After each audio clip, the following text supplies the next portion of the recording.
بخاری شریف کی حدیث ہے۔ عن جابر قال قال رسول الله صلى الله عليه وسلم من قال حين يسمع النداء اللهم رب هذه الدعوة التامة والصلاة القائمة آت محمدا الوسيلة والفضيلة وبعثه مقاما محمودا الذي وعدته حلت له شفاعتي يوم القيامة۔ صحیح بخاری۔ حضرت جابر رضی اللہ تعالیٰ عنہ روایت کرتے ہیں کہ سرکار کائنات صلی اللہ علیہ وسلم نے فرمایا، جس آدمی نے اذان سن کر یعنی اذان ختم ہونے اور اس کا جواب دینے کے بعد یہ دعا پڑھی تو قیامت کے روز مجھ پر اس کی شفاعت لازم ہوگی۔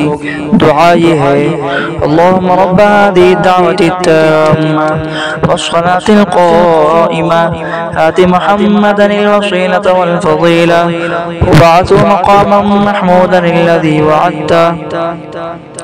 مالک اس کامل دعا اذان کے اور پروردگار اس نماز قائمہ کے ہمارے سردار محمد صلی اللہ علیہ وسلم کو وسیلہ، جنت کا سب سے خاص و اعلیٰ درجہ اور بزرگ عنایت فرما اور پہنچا ان کو مقام محمود پر جن کا تو نے ان سے وعدہ کیا ہے۔